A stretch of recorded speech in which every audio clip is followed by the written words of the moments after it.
Bom, bom dia. O nosso grupo ele vai falar sobre o termômetro de infravermelho, o qual a gente vai introduzir a parte teórica e as nossas experiências através da construção e dos testes feitos com o mesmo. Bom, para iniciar, eu vou falar um pouco sobre o calor. E bom, o calor ele é o fluxo de energia entre a diferença de temperatura de dois corpos. Inicialmente o calor ele era pensado que ele era um fluido, mas quando Lavoisier parou para pensar nisso, ele viu que não fazia muito sentido isso e começou a fazer os seus testes para ver se isso era verdade ou não, e acabou vendo que isso não era verdade. Só que Thomson já tinha feito isso antes, mas a comunidade não tinha aceito. Essa ideia de que o calor ele não era um fluido só foi mudada e aceita pela comunidade a partir da metade do século XIX, quando Joule veio e fez com a sua experiência junto com um outro cientista, que ele pegou duas roldanas e fez um equipamento que vai fazer essas pás na água, onde o sistema ele vai estar isolado termicamente, para não sofrer alteração com a temperatura do ambiente. E essas pás vão fazer a função de agitar essa água, fazendo com que haja um fluxo de energia, criando calor.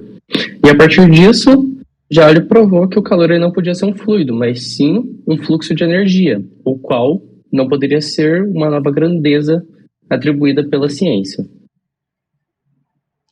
Bom, a temperatura é a grandeza que mede a agitação das moléculas.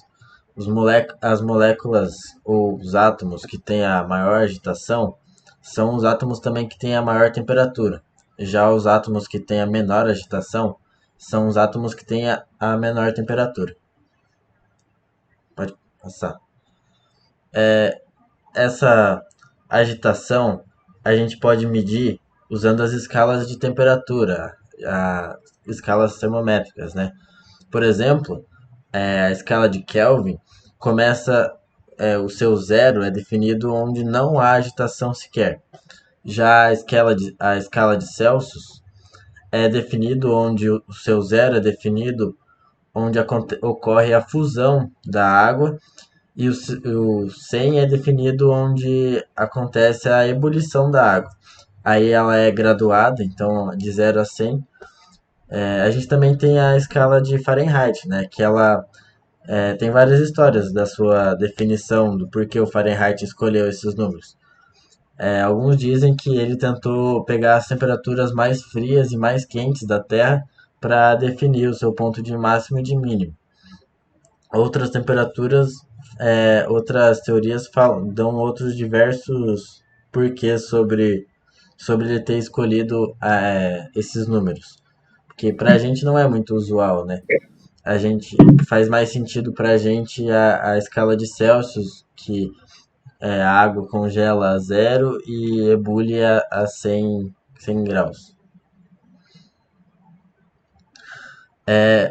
Para medição da temperatura, existem vários aparelhos, vários termômetros que são utilizados dependendo da situação. Por exemplo, a gente tem usualmente o termômetro de mercúrio, onde a pressão é estável e o volume aumenta aumenta ou diminui conforme a temperatura varia. A gente tem esse termômetro de volume constante, que quando um gás é aquecido, o volume o volume de água ele sobe ou desce, e aí a gente consegue dizer qual é a temperatura. A gente também tem este outro termômetro à direita, que é um termômetro de densidade. Obviamente ele é menos preciso. Conforme a água esquenta, a sua densidade diminui, né? Porque o volume aumenta, o volume da água aumenta. Então as bolinhas começam a cair.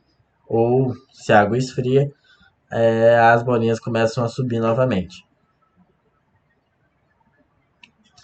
Atualmente a gente usa esses termômetros digitais. A gente tem, por exemplo, o da esquerda e ambos os termômetros, na verdade, tem o princípio do Seebeck por trás dele, que ao juntar dois metais por uma ponta e dar uma diferença de temperatura, esquentá-los ou esfriá-los, ocorre uma diferença de potencial.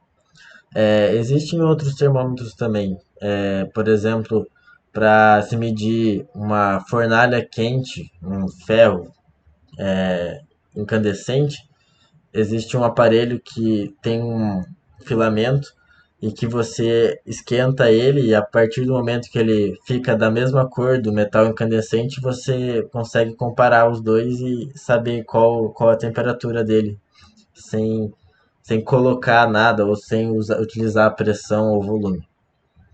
Pode passar.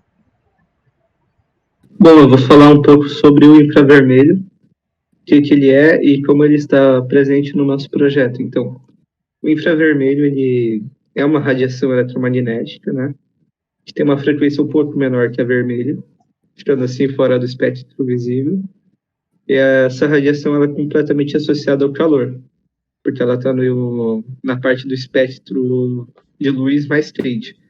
Essa característica dela vem porque nessa parte do espectro a frequência é muito próxima das oscilações das partículas físicas, né? Então ela faz os materiais vibrarem, que é o que a gente entende como calor.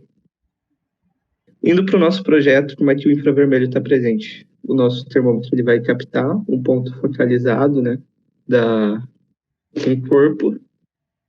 Ele vai receber o infravermelho, vai transmitir isso para um sinal elétrico que vai ser interpretado pelo nosso termômetro para a gente achar uma temperatura. Também vocês podem ver aí nas imagens que o calor ele não é uniforme nos corpos, ele é completamente desregulado. Então, quando se fala de termômetro, o ponto que você escolhe para fazer a medição é muito importante. Por exemplo, as extremidades elas tendem a ser muito mais frias, fazendo uma medição correta.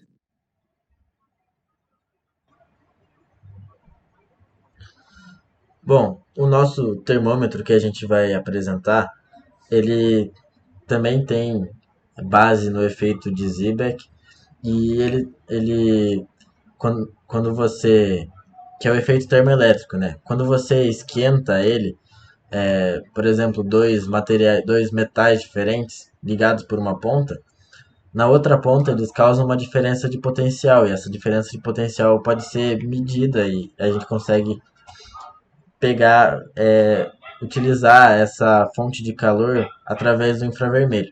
E é assim que o nosso termômetro funciona, basicamente.